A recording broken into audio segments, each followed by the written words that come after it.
প্রিয় বন্ধুগণ, আত্মিক বাক্য চ্যানেলের পক্ষ থেকে আরেকটিবার আপনাদের প্রত্যেককেই স্বাগতম জানাই। আর প্রভুর অনুগ্রহে, প্রভুর প্রার্থনায় আপনারা প্রত্যেকে ভালো আছেন, আমি সেটা বিশ্বাস করি। বন্ধুরা, আজকের যে আমাদের এক বড় বিষয় হচ্ছে, সেটা হচ্ছে যে প্রার্থনা আমরা সকলেই করি এবং প্রভুর কাছে আমরা সকলেই চাই যেন আমরা প্রার্থনার উত্তর পাই। আর প্রভুর কাছে আমরা নিরন্তর প্রার্থনা করি। এমন কোনো আমাদের সময় বাঁধা নেই যে আমরা প্রার্থনা করতে পারি। সর্বসময় তিনি আমাদের প্রার্থনার উত্তর দেওয়ার জন্য তৈরি থাকে এবং আমাদের প্রার্থনা শোনার জন্য তৈরি থাকে। কিন্তু বন্ধুগণ, তবু আজকের যে বিষয়টি নিয়ে এসেছি সেটা হচ্ছে যে রাত্রের প্রার্থনা আমরা কিভাবে করব আর কীরূপ রাত্রের প্রার্থনা করব।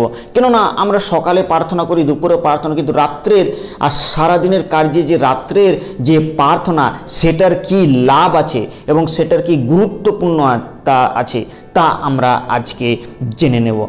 বন্ধুরা, বিশেষ করে আমাদের জীবনে রাত্রের প্রার্থনার একটা অনেক বড় গুরুত্ব রয়েছে।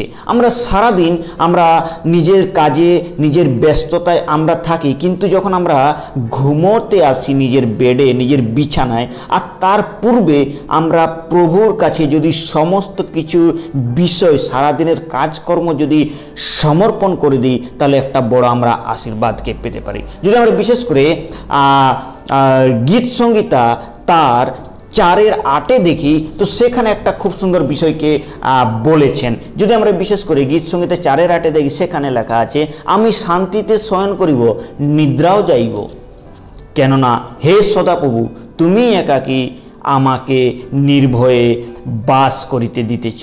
তো এখানে দেখতে পাই গীতকার, যিনি গীতকে লিখছেন, আর সেই গীতকার দাউদ, তিনি এখানে খুব সুন্দর ঈশ্বরের কাছে নিজের সুরক্ষাকে যাচ্ছা করছেন।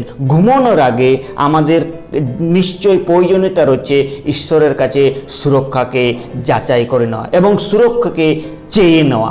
আর এখানেও আমরা গীতে সেটাই দেখতে পাচ্ছি যে আমি শান্তিতে শয়ন করিব, নিদ্রাও যাব, কখন? যখন সদাপ্রভু আমাকে নির্ভয়ে বাস করিতে দিতেছে। তাহলে নির্ভয়ে বাস করার জন্য আমাদের নিদ্রার প্রার্থনার খুবই গুরুত্বপূর্ণ রয়েছে। এবার আমরা দেখব যে রাত্রে যদি আমরা প্রার্থনা করি, আমরা কি কি আশীর্বাদকে বা কি আমাদের ঈশ্বরের সঙ্গে সম্পর্ক স্থাপন হয়। প্রথম যেটা আমরা দেখতে পাই যে ঈশ্বরের সঙ্গে একটা গভীর সম্পর্ক স্থাপন হয়। সারাদিন আমরা অনেক সময় ব্যস্ততা থেকে সারাদিন নিজের কাজে থাকি, কিন্তু যখন রাত্রে আমরা প্রার্থনা করি, ঈশ্বরের কাছে সমস্ত কিছু একটা রাত্রের শেষে একটা সম্পর্ক স্থাপন করে, আর সেটা আমাদের জীবনে খুবই গুরুত্বপূর্ণ। দ্বিতীয় বিষয়, ঈশ্বরের উপস্থিতিকে নিজেদের জীবনে স্মরণ করতে সাহায্য করে। গীতকার সেটাই বলছে যে আমি রাত্রে শয়ন করিলাম এবং নিদ্রাও গেলাম, কিন্তু ঈশ্বরের উপস্থিতিকে সেটা সে বুঝতে পেরেছিল যে ঈশ্বর আমাদের সঙ্গে সঙ্গে থাকেন, আর তার উপস্থিতিকে বোঝার জন্য সে নিদ্রা,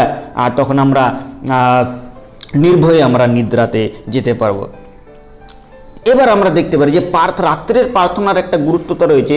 প্রভু যিশু যখন এই সংসারে ছিলেন, তিনিও রাত্রে প্রার্থনাকে করেছিলেন এবং রাত্রের প্রার্থনা করার পরে তারপর তিনি সে আশ্চর্য কার্যগুলিকে করতেন। সকাল উঠে তিনি আবার তার যে কার্যগুলি ছিল আর সেগুলো তিনি করতেন। যদি আমরা বিশেষ করে লুক লিখিত সুসমাচারে আসি, লুক লিখিত সুসমাচার তার 6 অধ্যায়ে যখন আমরা আসবো, 6 অধ্যায় 12 পদে, আর সেখানে আমরা দেখতে পাই যে প্রভু যিশু রাত্রেও তিনি প্রার্থনা করছেন।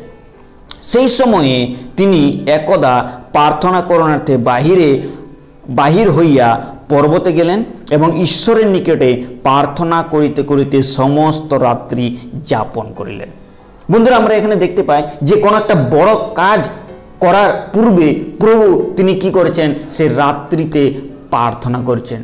কেননা এরপরে তিনি শিষ্যদেরকে মনোনীত করতে যাচ্ছেন, আর তাই রাত্রের প্রার্থনা আমাদের জীবনও খুবই গুরুত্বপূর্ণ।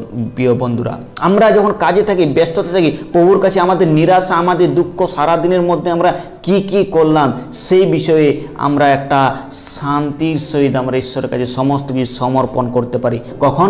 সে রাত্রের প্রার্থনাতে। তো বন্ধুগণ, আসুন আমরা রাত্রের প্রার্থনা যেন কখনো স্কিপ না করি, রাত্রের প্রার্থনা কখনো যেন না ভুলি, রাত্রে প্রার্থনা করি। আর কিভাবে করব প্রার্থনা যখন আমরা করবো? এবার আমি একটু পদ্ধতি আপনাদের বলে দিই প্রার্থনার কিভাবে আমরা প্রার্থনা করতে পারি।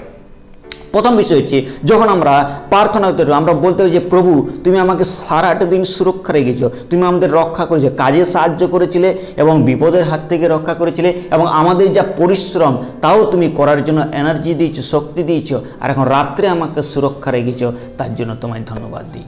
কেননা সারা রাত্রে আমরা যা কিছু করেছিলাম আমাদের জীবনে কোনো অঘটনও ঘটতে পারতো, কিন্তু আমাদের প্রভু সুরক্ষা করেছেন।